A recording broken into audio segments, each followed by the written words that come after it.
নমস্কাৰ বন্ধুসকল, মই আপোনালোক সকলোকে মোৰ চেনেললৈ স্বাগতম জনাইছোঁ। বন্ধুসকল, মোৰ নাম গোবিন্দ ৰাজ কৰ্ম, নেক্সট বাস্তু এক্সপাৰ্ট নিউমেৰলজিষ্ট। বন্ধুসকল, আপোনালোকৰ সুবিধাৰ্থে মই এই চেনেলটোত বাস্তুৰ সম্পৰ্কে, সংখ্যাতত্ত্ব সম্পৰ্কে, জ্যোতিষৰ সম্পৰ্কে, তাৰ লগতে তন্ত্ৰৰ বিভিন্ন প্ৰয়োগৰ ভিডিঅ'সমূহ ইয়াত আপলোড কৰি থাকোঁ। গতিকে যদিহে আপোনালোকৰ মোৰ চেনেলৰ ভিডিঅ'সমূহ চাই ভাল লাগে, অনুগ্ৰহ কৰি মোৰ চেনেলটো ছাবস্ক্ৰাইব কৰিব, ভিডিঅ'সমূহ লাইক কৰিব, কমেণ্ট কৰিব আৰু যিমান পাৰে শ্বেয়াৰ কৰিব। বন্ধুসকল, আজি মই আপোনালোকৰ লগত এটা অত্যন্ত শক্তিশালী শত্ৰু দমন প্ৰয়োগৰ সম্পৰ্কে আলোচনা কৰিবলৈ গৈছে। বন্ধুসকল, আমাৰ প্ৰত্যেকৰে কোনোবা নহয় কোনোবা এজন শত্ৰু থাকেই। পৃথিৱীত এনে কোনো ব্যক্তি নাই যাৰ শত্ৰু নাই।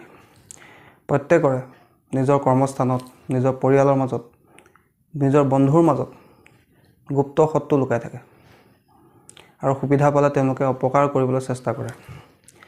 বন্ধুসকল, শত্ৰু থকাটো কোনো ডাঙৰ কথা নহয়।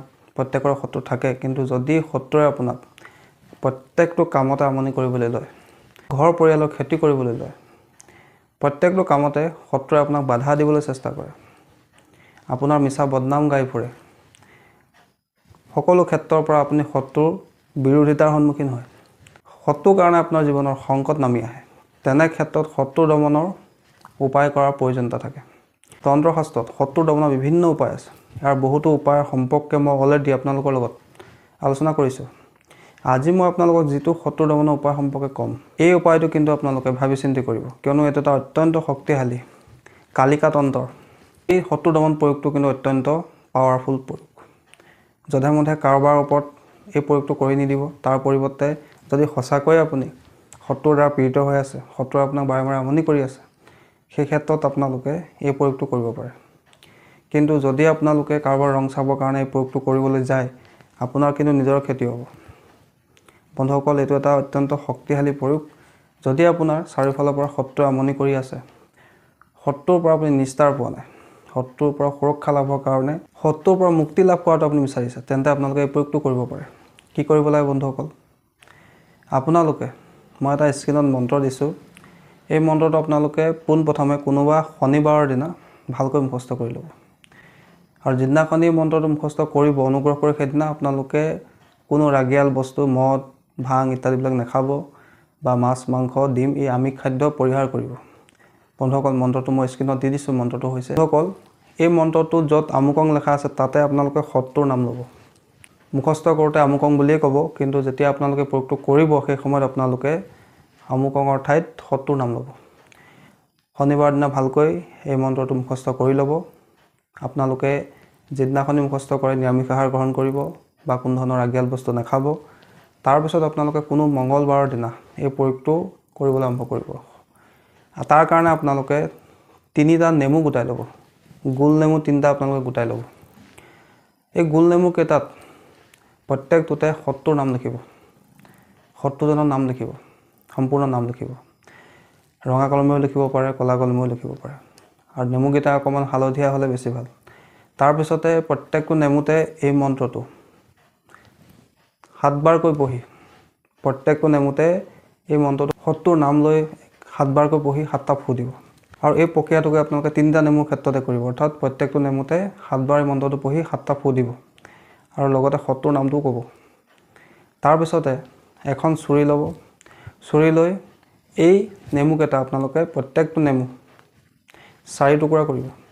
4 টুকুৰা কৰি আপোনালোকে 3টা তিনিআলিত সন্ধিয়াৰ সময়ত এই নেমুকেইটা তিনিআলিত গৈ 4 টুকুৰা কৰি ৰখা নেমুটো এটুকুৰা পূব দিশলৈ, এটুকুৰা পশ্চিমলৈ, এটুকুৰা উত্তৰলৈ, এটুকুৰা দক্ষিণলৈ আপোনালোকে দলিয়াই দিব। 3টা তিনিআলি বা চাৰিআলি বা চকত গৈ আপোনালোকে এই নেমুকেইটা এটা এটা নেমু 4 ভাগ কৰি এডোখৰ পূবলৈ, এডোখৰ পশ্চিমলৈ, এডোখৰ উত্তৰলৈ আৰু এডোখৰ দক্ষিণলৈ দলিয়াই দিব। আৰু এই প্ৰক্ৰিয়াটো আপোনালোকে 3টা মঙলবাৰ কৰিব। অৰ্থাৎ আপোনালোকে মঙলবাৰৰ দিনা 3টা নেমু গোটাই ল'ব, প্ৰত্যেকটো নেমুতে এই শত্ৰুজনৰ নাম লিখিব। লিখি এই মন্ত্ৰটো প্ৰত্যেকটো নেমুতে 7 বাৰ পঢ়ি 7টা ফু দিব। আৰু এই প্ৰক্ৰিয়াটোকে 3টা নেমুৰ ক্ষেত্ৰত কৰিব। তাৰপিছত এখন চুৰি লৈ এই নেমুকেইটা 4 ভাগ কৰিব আৰু 3টা তিনিআলিত গৈ প্ৰথমে এটা নেমু আপোনালোকে তিনিআলিটোত বা চাৰিআলিটোত গৈ 4 দিশত 4 টুকুৰা কৰি নেমুটো 4 দিশত পেলাই দিব। নেক্সট আৰু এটা তিনিআলিত গ'ল, দ্বিতীয় নেমুটো 4 ভাগ কৰি 4 টুকুৰা কৰি 4 দিশত পেলাই দিব। দ্বিতীয়তে আৰু কোনোবা এটা তিনিআলি বা চাৰিআলিত গৈ আপোনালোকে তৃতীয় নেমুটো 4 ভাগ কৰি তাৰে এটুকুৰা পূব দিশলৈ, এটুকুৰা পশ্চিম দিশলৈ, এটুকুৰা উত্তৰ দিশলৈ বা এটুকুৰা দক্ষিণ দিশলৈ পেলাই দিব আৰু পিছলৈ নোচোৱাকৈ ঘৰলৈ গুচি আহিব। আৰু এই প্ৰয়োগটোকে আপোনালোকে 3টা মঙ্গলবাৰে কৰিব। বন্ধুসকল, যেনেকুৱাই শক্তিশালী শত্ৰু নহওক কিয়, যিমানেই পাৱাৰফুল শত্ৰু নহওক কিয়, সেই শত্ৰুৱে কিন্তু শত্ৰুতা কৰিবলৈ এৰি দিবলৈ বাধ্য হ'ব। সেই শত্ৰুৱে আপোনাক আমনি কৰিবলৈ এৰি দিব। সেই শত্ৰু আপোনাৰ দমন হৈ যাব। বন্ধুসকল, এইটো এটা অত্যন্ত পৰীক্ষিত আৰু পাৱাৰফুল উপায়। আপোনালোকে কৰি চাব, নিশ্চয় ইয়াৰ পৰা আপোনালোকে ভাল ফল লাভ কৰিব। বন্ধুসকল, একেবাৰে শক্তিশালী প্ৰয়োগ, একেবাৰে চিম্পুল প্ৰয়োগ। আপোনালোকে যদি শত্ৰুৰ দ্বাৰা সঁচাকৈ পীড়িত হৈ আছে, শত্ৰুৱে আপোনাক বাৰে বাৰে আমনি কৰি আছে, আপুনি শত্ৰুৰ পৰা নিস্তাৰ লাভৰ কোনো পথ বিচাৰি পোৱা নাই, তেন্তে এই প্ৰয়োগটো আপোনালোকে 3টা মঙ্গলবাৰ কৰি চাওক। যেনেকুৱাই শত্ৰু নহওক কিয়, সেই শত্ৰু আপোনালোকৰ কিন্তু দমন হ'ব।